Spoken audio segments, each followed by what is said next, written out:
tarde, querido público. No programa de hoje, viemos relembrar um fato histórico e que é tão importante e tem um grande símbolo na atualidade desde sempre. E por isso, eu convidei especialistas na área para relembrar esse fato histórico.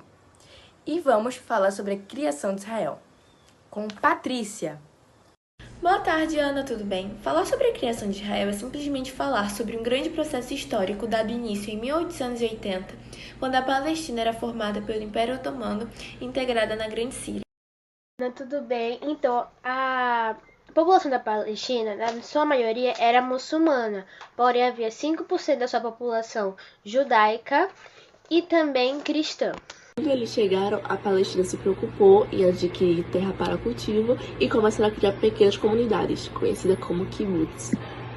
Sabemos que o grande impulsor do sionismo político foi o jornalista austro-húngaro, Theodor. E esse sionismo, ele buscou apoio internacional e as grandes potências da época discutiram vários possíveis para uma nova jornada judaica. Pode nos falar mais sobre Maju?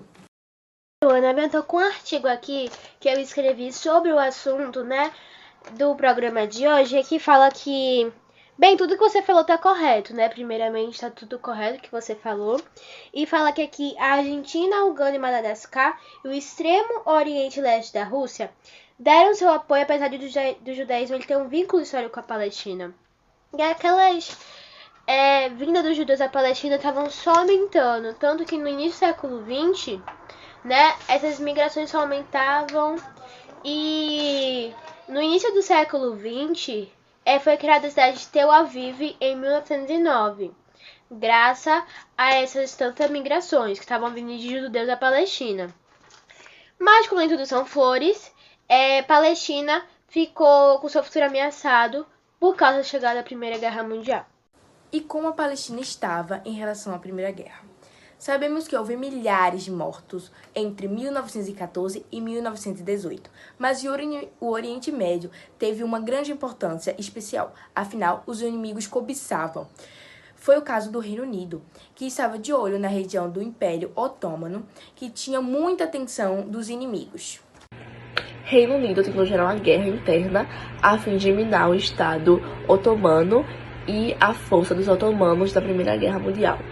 O governo britânico fez acordo com os árabes por meio apoio na guerra em troca da criação de um grande Estado árabe na região que conquistarem, por meio de cartas trocadas. Enquanto os árabes da Palestina participavam da luta contra as tropas otomanas, o Reino Unido se aproximou dos judeus por meio de cartas. Exemplo disso é a Declaração de Balfour, enviada em 1917 pelo Arthur James Balfour ao barão Lionel Walter Rothschild. Na carta, o governo britânico prometia respaldar o estabelecimento de um lar nacional para o povo judeu na Palestina, porém sem prejudicar os não-judeus e seus direitos. Também propunha um mandado britânico para a Palestina depois da dissolução do Império Otomano. Agora conseguimos ver mais claramente como estava a Palestina durante a Primeira Guerra e visualizar a dissolução do Império Otomano. Meninas, e como ficou esse pós-guerra em relação ao lado palestino? Ocorreu mais algum conflito? Reino Unido cumpriu com seus acordos? Fala que ainda em 1916, paralelamente às negações que árabes e judeus estavam tendo ali com o Reino Unido, o Reino Unido ele tinha que fazer um acordo com a França, que ficou conhecido como Sky Pictons, e que Londres fazia esse acordo com a França. Nesse acordo, as duas potências definiam como seria a influência e o controle de cada uma delas sobre o território otomano caso ganhassem a guerra. Essa vitória viria em 1918. Em uma conferência de paz, os aliados então dividiram o território conquistado da porção norte, onde estão Síria e Líbano, ficaria sob comando francês. Obrigada, meninas. Mas o que significava este mandato? Ele teria a intenção de prever, colocar a região sobre condições políticas, administrativas e econômicas de forma a assegurar o estabelecimento de um lar nacional judaico e o desenvolvimento das instituições que se autogovernem. Isso mesmo, e ainda diziam mesmo que era preciso garantir o direito de outros setores da população.